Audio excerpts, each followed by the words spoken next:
देते, एक से एक योद्धा है, ढूंढ लो। जामवंत ने कहा महाराज मैंने ढूंढ लिया हूं। तो भगवान ने कहा कौन है? जामवंत ने कहा कि जो अयोध्या की राज सिंहासन पर विराजमान है वही है। भगवान राम ने कहा मैं? जामवंत ने कहा हाँ। तुम मेरे साथ युद्ध करना चाहते हो? कहने लगा हाँ। तो भगवान ने कहा सुनो, तुम बूढ़े हो, अगर मैं तुम्हारे साथ युद्ध करता हूं और तुमको पटक देता हूं तो मेरी बदनामी होगी। लोग कहेंगे कि राम जवान है और एक बूढ़े को पटक दिया, इसमें क्या बड़ाई है। और अगर तुमने मेरे को पटक दिया तब भी मेरी बदनामी होगी कि एक बूढ़े ने जवान राम को पटक दिया। तो दोनों तरफ मेरी बदनामी है। इसलिए हम तुमको आदेश करते हैं कि तुम जाकर के गुफा में रहो, और जब हम कृष्ण अवतार लेकर के आएंगे तब हम तुमसे आकर के जरूर युद्ध करेंगे। इस बात को लेकर के जामवंत जी वहां रह रहे थे। यहाँ पर राजा सत्राजीत ने भगवान को कलंक लगा दिया। राजा सत्राजीत ने ये बात उड़ा दी कि मेरे भाई को कृष्ण ने मरवा दिया और वो मणि कृष्ण ने छीन लिया, ये बदनामी भगवान की कर दिया। भगवान को पता चला तो भगवान ने कहा कि मैं भुजा उठा करके कहता हूँ कि जब तक मैं प्रसेन का पता नहीं लगा दूंगा, जब तक मैं लौट करके द्वारिका वापिस नहीं आऊंगा। और भगवान चले गए खोजने के लिए। जा करके देखा तो खून के छींटे गली गली मिले। भगवान जान गए यहीं पर कुछ हुआ। जा करके देखते हैं तो वहाँ पर घोड़ा के अस्थि पंजर, शेर के अस्थि पंजर, एक मनुष्य के अस्थि पंजर पड़े हुए हैं। भगवान जान गए कि यही प्रसेन है। प्रसेन को शेर ने मार डाला है। अब प्रसेन के पास की मणि कहाँ गई? भगवान मणि को ढूंढने लगे तो गुफा से प्रकाश दिख रहा था। तो भगवान जान गए कि इसी गुफा में मणि है। भगवान ताल ठोकते हुए गुफा में घुस गए। जामवंत जी ने कहा कौन है रे जो मुझसे लड़ने आया है? भगवान ने कहा मैं हूं। जामवंत जी महाराज और कृष्ण भगवान का युद्ध होने लगा। भगवान ने ग्वाल बालों से कहा कि हे ग्वाल बालों, अगर 12 दिन तक मैं इस गुफा के बाहर न आऊं, तुम लौट करके वापस चले जाना और बता देना कि भगवान गुफा में गए हैं तो नहीं निकले। 12 दिन बीते तो ग्वाल बाल वापस चले गए। भगवान का युद्ध 27 दिन तक चलते रहा। 28वें दिन ना कोई जीतता है ना कोई हारता है, बराबरी चल रही है। एकदम मल्ल युद्ध चलते रहा, घूसा की मार चलती रही, ना कोई हारा ना कोई जीता। जामवंत जी जान गए कि साक्षात पर ब्रह्म परमेश्वर है। बोले कि द्वारकाधीश भगवान की जय हो। बोले जामवंत जी महाराज की जय हो। जामवंत जी ने कहा मैं जान गया, पहचान गया, तुम 3 लोक के स्वामी। सभी ताली बजाते भजन करें। जान गया, जान गया, तुम 3 लोक के स्वामी। मैं जान गया, पहचान गया, तुम 3 लोक के स्वामी हो। मैं जान सभी बात है ताली बजाते। जान गया, तुम 3 लोक के स्वामी हो। मैं जान गया, पहचान गया, तुम 3 लोक के स्वामी हो। कभी विष्णु बने, कभी राम बने, कभी विष्णु बने, कभी राम बने, कभी विष्णु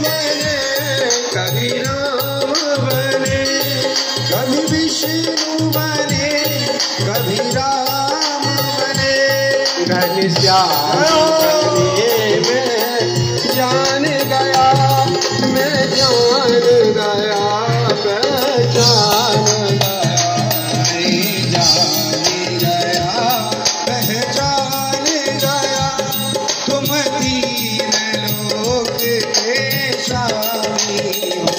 मैं जान गया, पहचान गया, तुम तीन लोक के स्वामी हो। सभी ताली बजा के भाग गए।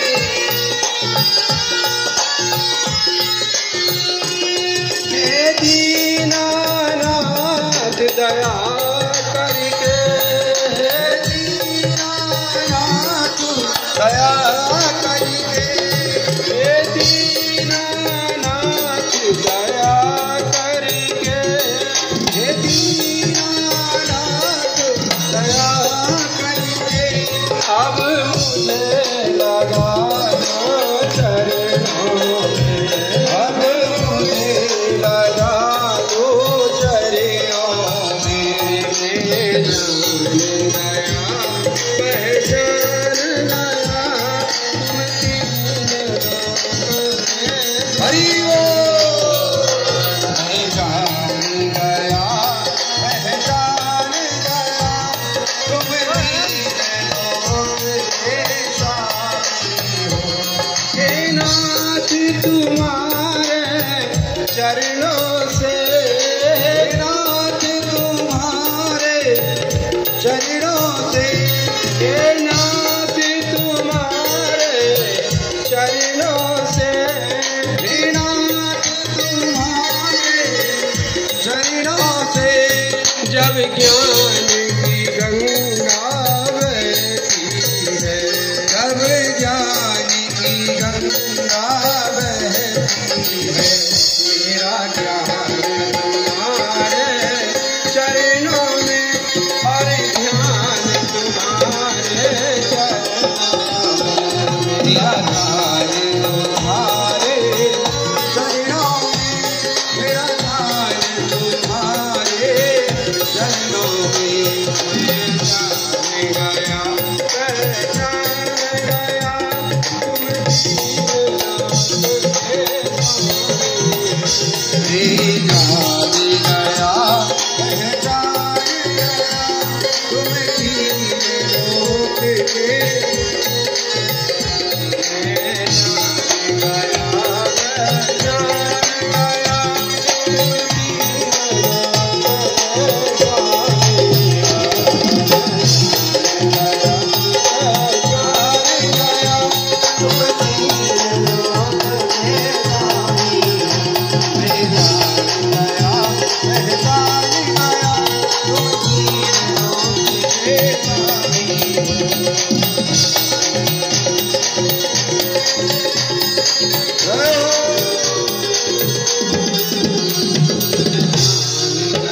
पहचान गया, तुम तीन लोक के स्वामी हो।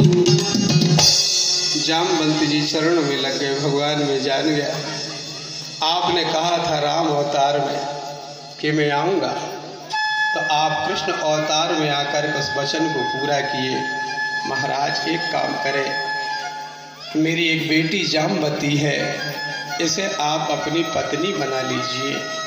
और अपनी बेटी का हाथ भगवान के हाथ में दे दिया और वो मणि भी भगवान को दे दी। यहाँ पर जो है भगवान गए सो आए नहीं, इसमें नंद यशोदा बड़े दुखी हो रहे।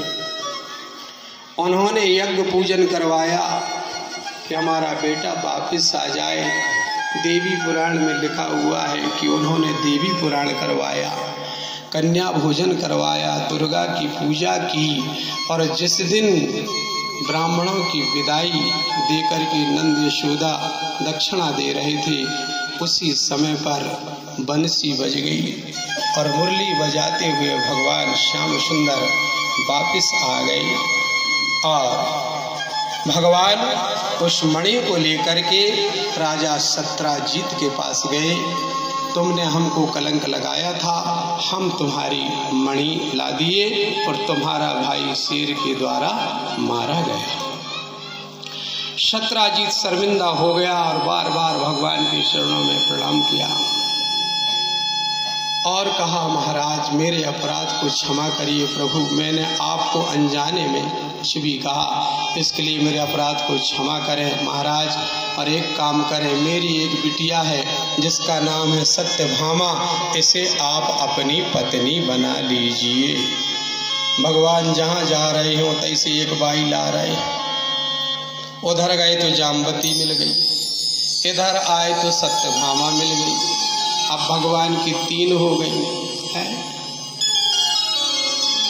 तो पर नारी लीलार गोसाई, तो पर नारी लीलार गोसाई, तो पर नारी लीलार गोसाई, तो पर नारी लीलार गोसाई, सजहु चौथ चंदा की नाई, सजहु चौथ चंदा की नाई, पर नारी लीलार गोसाई, तो पर नारी लीलार गोसाई, सजहु चौथ चंदा की नाई, सजहु चौथ चंदा की नाई। सजहु चौथ सभी ताली बजाते हैं। सजहु चौथ चंदा की नाई, 14 भुवन एक पति होई, 14 भुवन एक पति होई, भूत द्रोहते नहीं सोई, भूत द्रोहते नहीं सोई, कामर नार तेरा पर नारी लीलार गोसाई, सजहु चौथ चंदा की नाई, सजहु चौथ चंदा की नाई, सजहु चौथ चंदा की नाई, सजहु चौथ चंदा की नाई। भादों के महीना की गणेश चतुर्थी के चंदा को देखना नहीं चाहिए। तो पर नारी लीलार गोसाई, तजहु चौथ चंदा की नाई, पराई नारी को, और जिस प्रकार चौथ के चंदा को नहीं देखते हैं, इसी प्रकार पराई नारी को नहीं देखना चाहिए।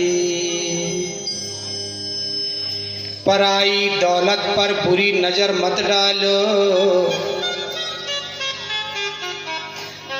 ये आदत बुरी है, इसे संभालो। पराई नारी पर बुरी नजर मत डालो, ये आदत बड़ी बुरी है, इस आदत को बदल डालो। ये आदत बड़ी बुरी है, इस आदत को बदल डालो। तजहु चौथ चंदा की नाई, जिस प्रकार चौथ के चंदा को नहीं देखते, इसी प्रकार अपनी नजरें झुकाए रहना, किसी के ऊपर बुरी नजर नहीं डालना। अरे बुरी नजर डालने वाले, तेरे ऊपर ऐसी बुरी नजर डलेगी कि फिर ठिकाना भूल जाए। तो भगवान ने चौथ के चंदा को देख लिया था, इसलिए भगवान को मणि की चोरी लग गई। तो जो अगर धोखा से देख ले तो इस प्रसंग का ध्यान करना चाहिए, और नहीं कोई पंडित हो तो उन्हें बुला करके इतनी कथा को सुन लेना चाहिए, तो एक कलंक मिट जाता है। बोलिए द्वारकाधीश भगवान की जय। सत्यभामा भी भगवान की पत्नी हो गई। भगवान ने मणि लिया, परंतु मणि को फिर से सत्राजीत को वापस कर दिया, मैं नहीं लेता।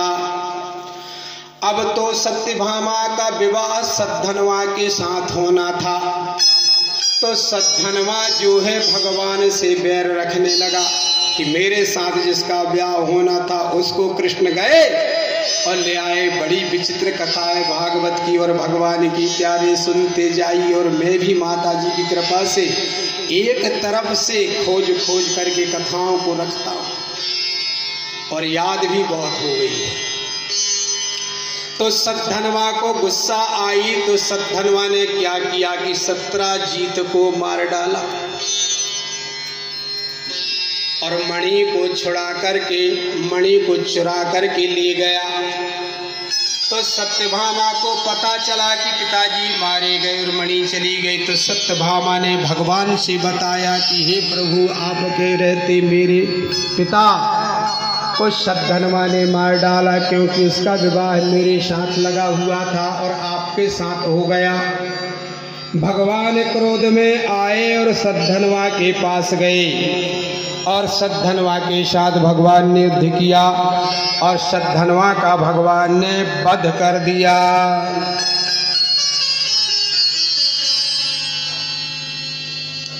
अब वो मणि फिर भगवान के पास आ गई।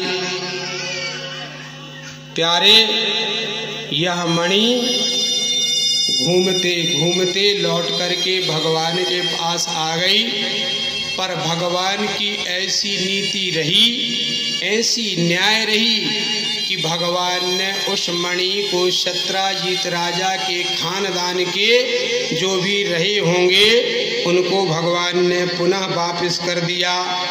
बोलिए द्वारकाधीश भगवान की जय। सत्यभामा सद्धनवा का वध करके भगवान ने सत्यभामा के दुख को दूर किया। श्री सुखदेव जी बोले, महाराज, एक दिन श्री कृष्ण भगवान ने विचार किया कि अब चलकर पांडवों को देखिए, जो आग से जीते जागते इतनी बात का हरिद्वार का पुरी से चल हंसना